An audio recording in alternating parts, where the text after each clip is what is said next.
اولین ویدیو رو براتون شروع میکنم. صادقیان هستم. 2 سال تقریبا دارم با این روش کار میکنم. بسیار بسیار راضیم. من دارم با این سبک سود میگیرم که همه بتونن ازش استفاده کنن. روش من پرسکشنه. پرسکشن به زبان ساده و خیلی خیلی کاربردی و نمادهایی که کار میکنم همه نمادها میشه کار کرد، ولی من خودم شخصه اونس طلا، داو جونز. روش من کلا فقط چارت ساده است، یعنی شما فقط با یه چارت و کندل ها سر کار داریم، نه اندیکاتور داریم نه نیروی کمکی، هیچ، فقط کندل و چارت و ترید و تمام.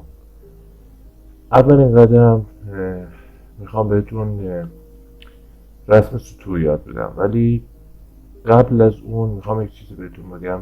این که به ما گفتن که نمیدونم همه چی در گذشته بازار نهفته است، همه چی توی گذشته از گذشته میاد آینده رو میسازه، اینا همش چرت و پرته، یعنی هیچ کدوم به در شما نمیخوره.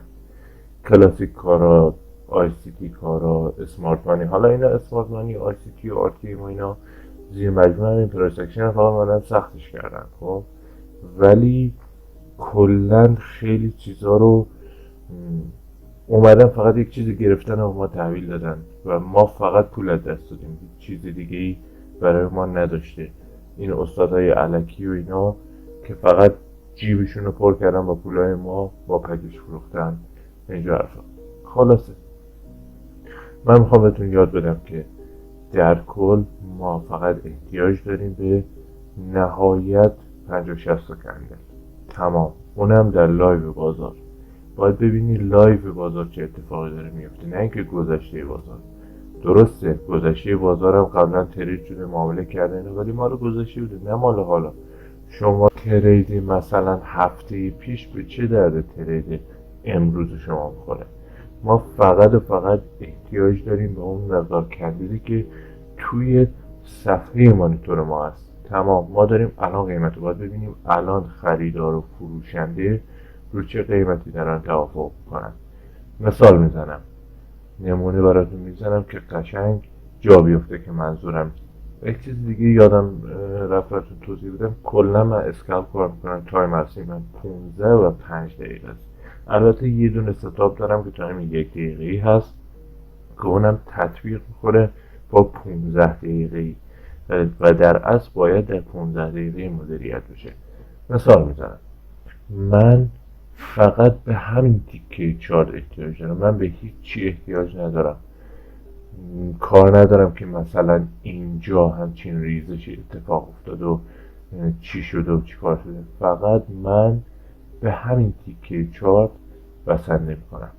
و اینکه مثال میزنم، من در تایم 15 دقیقه میام محدودهای خودم رو مشخص کنم. حالا برای که اول کارتونه میتونین سطوح مهم رو براتون مشخص کنید. سطوح مهم چیه؟ ما دو نوع سطوح داریم، سطوح کلیدی و سطوح مؤثر یا پرفکت.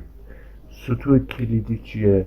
سطوح کلیدی خدمتتون عرض کنم که میشه این سطوح کلیدی من جوری هم رسم میکنم که هم شادو رو بگیره، هم تقریبا این شادو، هم این شادو، و بالاترین سطح ما در روز معاملاتی و پایینترین سطح ما در روز معاملاتی میشه سطوح کلیدی ما و تمام. این شد سطوح کلیدی. حالا سطوح مؤثر چیه؟ سطوح مؤثر میاد مثلا سطوح بین سطوح که قیمت بهش، سطوح بین کندل ها که قیمت بهش واکنش نشون داده، مثلا این. حالا بهتون توضیح میدم که این هم الان کاربرد نداره، چون قیمت یه بار بهش نفوذ کرده و برگشته. یعنی چی نفوذ کرده؟ یعنی اگر اوردری میخواد اینجا باشه که قیمت رو ببره بالا، یعنی این صد اگر ارزش میداشت اینجا باید یه دفعه بردش بالا، اینجا یا باید برش میگردون یا قیمت که ازش رد شده اینجا اوردر فروش میبود که برش میگردون. پس چی؟ وقتی اینجوری قیمت داره نفوذ میکنه بهش، این صد معتبر نیست. حالا نمونه من فقط میخوام بهتون بگم که سطوح ما چیه. مثلا قبل از اینکه این قسمت چارت تشکیل بشه اینجا برای ما یک سطح بوده، درسته، به قیمت اومده بهش واکنش داده، رفته بالا، اومده شکستش، پول بک زده و حالا اتفاقای بعدش. فقط یه نمونه کار میخوام بهتون نشون بدم از ترید کردنم و مدل تریدم که بدونین اصلا من چیکار میکنم. مثال، من سطوح هم مشخص میکنم و منتظر میمونم که چه اتفاقی بیفته. به من نشانه های ورود بده. نشانه ورود چی؟ خیلی هم میان میگن مثلا مثال اینجا ما یک سطحی داریم، خب قیمت اومد بهش رسید، این کندل زد پین باره، با این پین بار من بیام بای بگیرم مثلا به استاپ این زیر 30 پیپ 40 پیپ مثلا استاپ تی پی مثلا اینجا یا اینجا. این اشتباه محض. اینا رو فقط به خورد ما دادن که ماها گول بخوریم، ماها ضرر کنیم. اصلا همچین چیزی نیست. شما باید موقعیت و ستاپ ببینید. حالا در موقعیت ستاپ ها من بهتون میگم که باید چیکار کنید. مثال میگم، من اینجا میام وارد میشم به استاپ این بالا، با تی پی 2 هم خارج میشم. تمام. در ضمن در این سبک من اصلا ریسک به ریوارد اهمیت نداره. ریسک به ریوارد 5 10 نمیدونم 3 2 اصلا اینا مهم نیست. فقط من گام میبینم. گام چیه؟ گام یعنی قیمت اومده این حرکت رو زده. حالا اینا قسمت گام ها اینا توضیح میدم، ولی در کل این حرکت رو زده، من انتظار دارم مجدد بازار تقریبا این گامو تکرار کنه و یا 80% شو بره. حالا این بیشتر ما کار نداریم، ولی در کل من انتظارم اینه. امیدوارم که یه چیزایی دستگیرتون شده باشه و اینکه نمونه‌های از سطح هم میتونم بهتون که دقیق تر متوجه بشین که منظورم چیه. مثال و اینکه یه چیز دیگه هم که من در 15 دقیقه‌ای فقط سطح میکشم، زمانی 5 دقیقه‌ای میام سطح رسم میکنم برای خودم که در 15 دقیقه‌ای موقعیتی نداشته باشم.